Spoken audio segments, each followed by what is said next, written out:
Súčasťou každej jednej domácnosti je okrem iného samozrejme aj odpad. Kedy si ľudia nedbali toľko o separovanie odpadu ako dnes, no prišla doba, kedy separovanie je témou číslo 1 všade vo svete.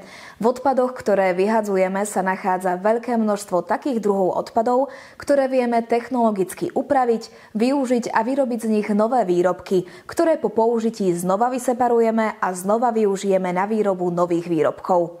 Obrovské skládky odpadov, ktoré zaberajú krajinu, alebo komíny spaľovní odpadov sa môžu znížiť až o 31%. Množstvo ľudí ešte v dnešnej dobe nedbá hodiť plastovú fľašu do komunálneho odpadu s poznámkou, že on nevedel, kam taká fľaša patrí. A pritom triedenie odpadu je skutočne jednoduché. Ak si pozriete tento vlog, určite uznáte, že mám pravdu. Ukážeme vám, ako úspešne separovať odpad, a to nielen u vás doma.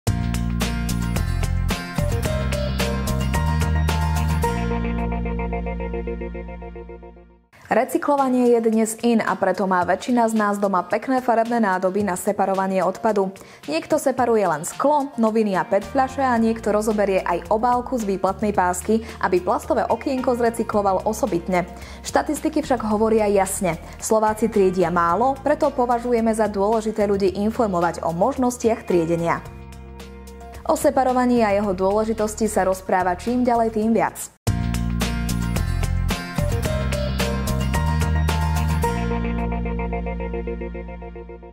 Všetko začína u vás doma. Do každej modernej domácnosti patrí okrem iného aj vyhradená nádoba zvlášť pre papier, plast, kovy, sklo a samozrejme nádoba pre komunálny odpad. Špecializované smetné koše sa zväčša umiestňujú v kuchyni pod umývadlom, prípadne v jeho blízkosti.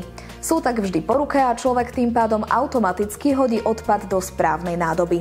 Keď však nemáte kuchyňu prispôsobenú na separovanie takýmto spôsobom, pripravili sme pre vás tipy, ako sa to dá robiť inak. Najefektívnejšie je mať zabudované smetné nádoby vždy po ruke. Treba na to vždy myslieť už pri navrhovaní dispozície vašej novej kuchyne.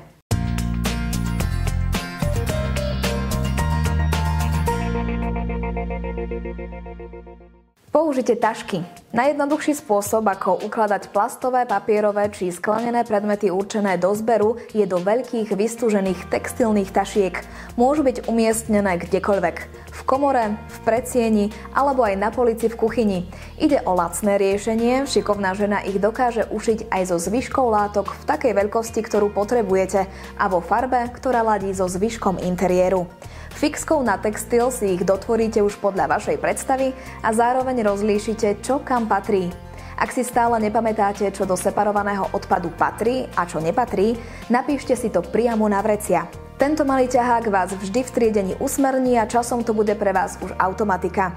Tašky na separovaný odpad sa môžu stať zaujímavým a jedinečným, ale hlavne praktickým doplnkom vašej domácnosti. K separovaniu treba viesť predovšetkým svoje deti. Je to pre ich krajšiu a čistejšiu budúcnosť. Množstvo ľudí stále neovláda základné pravidlá separovania. Malú jednoduchú pomôcku, ktorá vám pomôže so separovaním, si môžete umiestniť priamo k smetnej nádobe.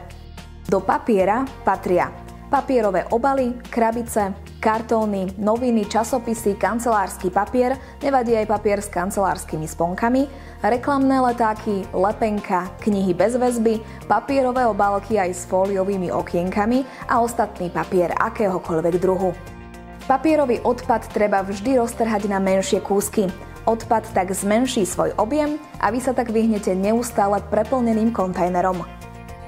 Do skla patria nevratné sklenené fľaše, nádoby, obaly, predmety zo skla, poháre, fľaštičky od kozmetiky, sklenené črepy či okenné sklo.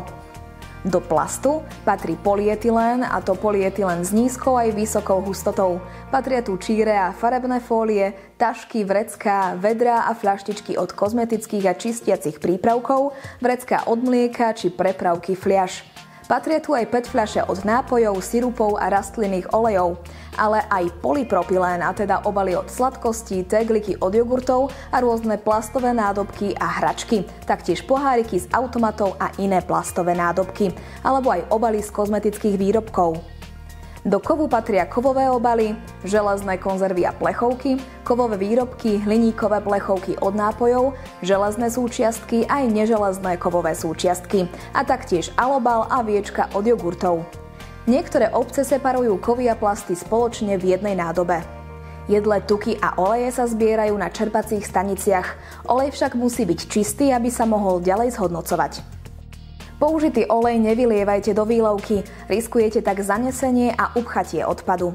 Vhodnejšie pre vás je uskladnenie ho v plastových fľašiach a treba ho aj odovzdať na najbližšej čerpacej stanici.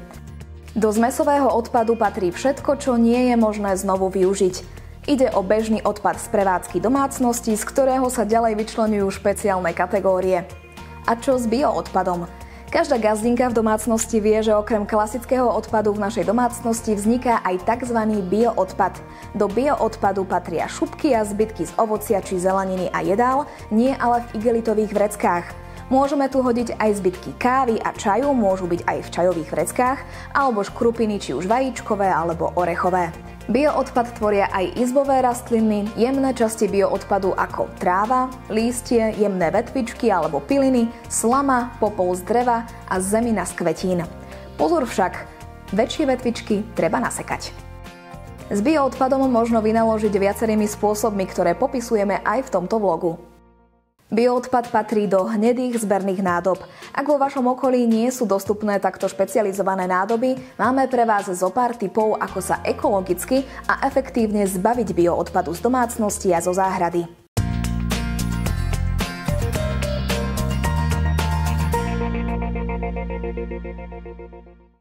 Vybudujte si komunitné kompostovisko v blízkosti vášho domu. Najskôr si obhliadnite okolie svojho domu a pokúste sa nájsť vhodné miesto na umiestnenie kompostoviska. Miesto by malo byť nenápadné, najlepšie kryté z jednej alebo dvoch strán krami alebo stromami a hlavne ľahko prístupné za každého počasia. Nemalo by sa nachádzať hneď pri chodníku a pri ceste alebo v blízkosti detského ihriska. Ak ste takéto vhodné miesto našli, oslovte svojich susedov s touto myšlienkou a pokúste sa ich pre túto vec získať. Ak budú súhlasiť, spíšte váš záujem o umiestnenie kompostoviska spolu so súhlasným stanoviskom a s podpismi prevažnej väčšiny susedov. S touto požiadavkou potom oslovte príslušný obecný či mestský úrad a zistite, komu patrí pozemok, na ktorom by ste chceli kompostovať. Ak pozemok patrí obci či mestu, vyžiadajte si súhlasné stanovisko aj od nich.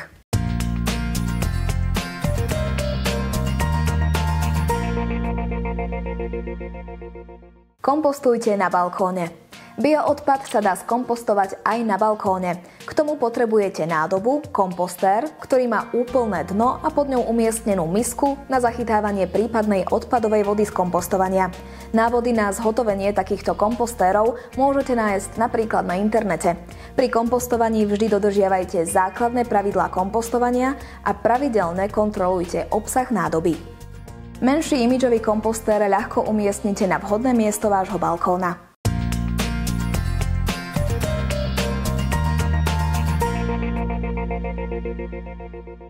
Kompostujte priamo u seba v kuchyni. Kompostovať sa dá i priamo v kuchyni v špeciálne na tento účel vyvinutom elektrickom kompostéri, napríklad značky Nature Mill. Je to pohodlný, avšak pomerne drahý spôsob. Do kompostéra môžete pridávať bioodpad postupne, ako vám vzniká, a o ostatné sa postará sám kompostér.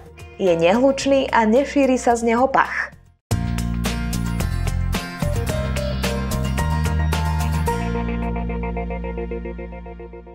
Nakrmte svoje dážďovky. Lacnejšou a nemenej efektívnou voľbou pre kompostovanie bioodpadu v domácnostiach je vermikompostovanie.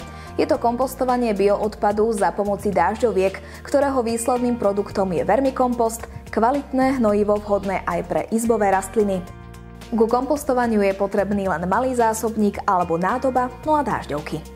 Vermikompostér je tiež perfektnou voľbou do menších bytov, či už ho umiestnite do exteriéru na balkón alebo do interiéru, nakoľko pri správnom používaní nešíri zápach. Taktiež sa vyznačuje svojím dizajnovým vzhľadom.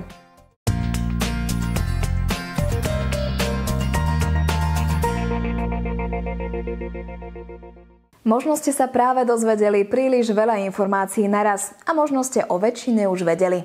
Ak ste ale prišli na to, že ešte veľa vecí ste doteraz robili nesprávne, nevešajte hlavu. Stále je čas to napraviť. Radšej neskôr ako nikdy a radšej s chybami ako vôbec. Ak chcete vedieť ďalšie zaujímavé triky do vašej domácnosti, sledujte naše ďalšie vlogy.